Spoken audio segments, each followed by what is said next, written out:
जो हमारे एक साथी मनोज वाल्मीकि जो प्राइवेट हॉस्पिटल में दाखिल हैं, उनके इलाज की व्यवस्था भारतीय जनता पार्टी की ओर से की गई है।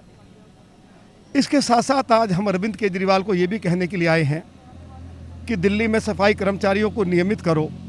6 महीने से उनको वेतन नहीं मिला, उनका वेतन दो।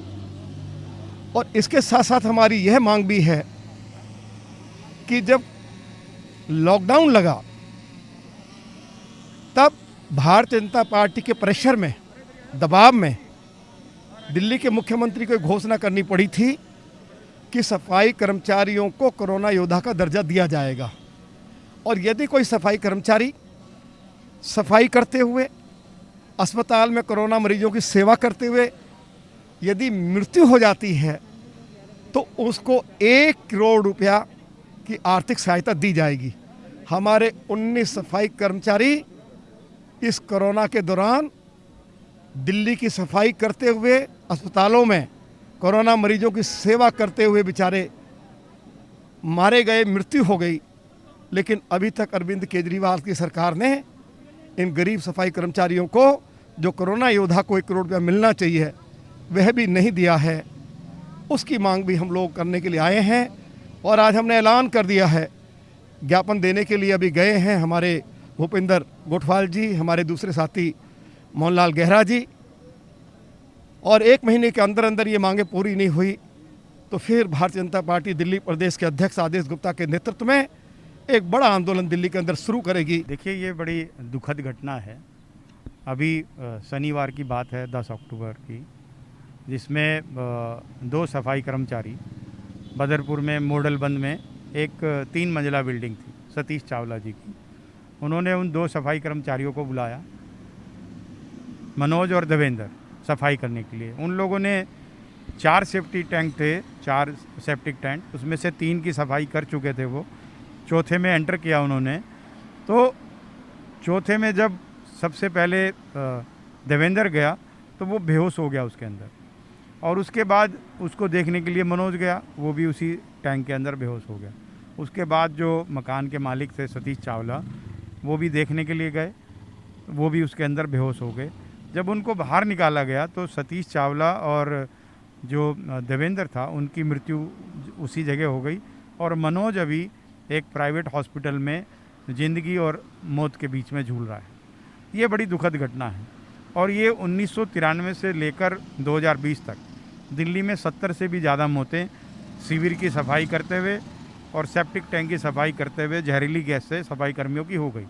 और सबसे बड़ी दुखद बात यह है कि पिछले 3 सालों में ऐसी करीब 40 मृत्यु हो चुकी है। तो ये अपने आप में, इसकी जितनी भी निंदा की जाए कम है। 1993 में भारत सरकार ने मैला ढोने की जो प्रथा है, जो मैनुअल, उसको बंद करने का निर्णय लिया। 2013 में इसके लिए एक एक्ट लेकर आए कि जो मैनुअल स्क्वेंजिंग है उसको बंद किया जाए और उनको रिहैबिलिटेट किया जाए। अगर इसके बावजूद कोई आदमी मैनुअल स्क्वेंजिंग करवाता है, हाथों से मैला ढुलवाता है, सेफ्टी टैंक साफ करवाता है, तो उसके ऊपर 5 लाख रुपए का जुर्माना और 5 साल की कैद, यानी दोनों हो सकती है। हमारे जो दिल्ली के मुख्यमंत्री हैं, वो 2015 का चुनाव जीतने से पहले और 2015 का चुनाव जीतने के बाद कई बार उन्होंने घोषणा की कि हम लोग दिल्ली के अंदर जो सफाई है, वो सफाई कर्मचारी हैं, उनको ट्रेनिंग देंगे, उनको सुरक्षा उपकरण उपलब्ध कराएंगे, और इसके साथ साथ उनको मशीन उपलब्ध कराएंगे। कोई भी प्राइवेट कंपनी जो गैर कानूनी तरीके से इन लोगों से मैनुअल सफाई कराती है, उसको हम नहीं होने देंगे।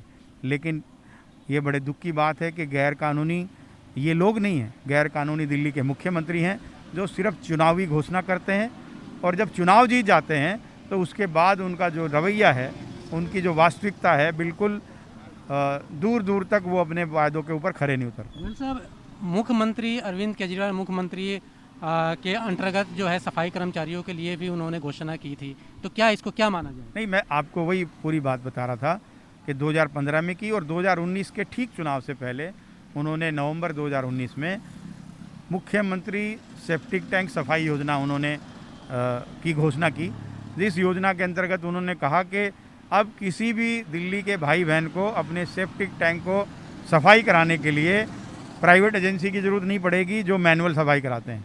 हम लोग 80 ट्रक खरीदेंगे। एक उन्होंने नंबर लॉन्च किया कि इस पे जो भी फ़ोन करेगा उसकी हम 80 ट्रक जो है वो भेजेंगे, समय लेकर भेजेंगे और मुफ्त में कराएंगे। लेकिन जैसे मुख्यमंत्री की अन्य योजनाएं हैं वैसी ये योजना थी। आज भी उस 80 ट्रक में से एक भी ट्रक दिल्ली के लोग ढूंढ रहे हैं। आज भी लोग ढूंढ रहे हैं कि वो जो मुफ्त में जो सेप्टिक टैंक की सफाई करवानी थी वो किसी तरह से हो जाए, और मजबूरी में लोगों को सफाई कर्मियों से कराना पड़ता है। और जो सफाई कर्मचारी जो अपने आर्थिक तंगियों से जूझ रहे हैं, कोरोना काल में और विशेषकर जूझ रहे हैं, उनको 2 जून की रोटी के लिए मैन्युअली सेप्टिक टैंक में जाना पड़ता है और उसी जहरीली गैस के चपेट में आकर अपनी जान गंवा रहे हैं। पिछले 3 वर्षों में दिल्ली में 40 से ज़्यादा मृत्यु हो चुकी। जो ये लगातार जो मृत्यु हो रही है, ये मृत्यु नहीं है, मैं फिर कह रहा हूँ, ये हत्या है।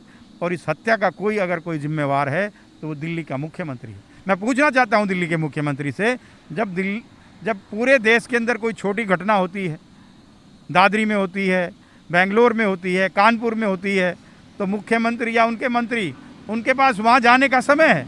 और दिल्ली की 2 करोड़ जनता ने जिनने आपको मुख्यमंत्री बनाया है, आज 5 दिन हो गए इस घटना को, लेकिन आज दिल्ली के मुख्यमंत्री, उप मुख्यमंत्री या किसी मंत्री को उस गरीब परिवार के पास जाने का समय नहीं है जिनके परिवार में मृत्यु हो गई।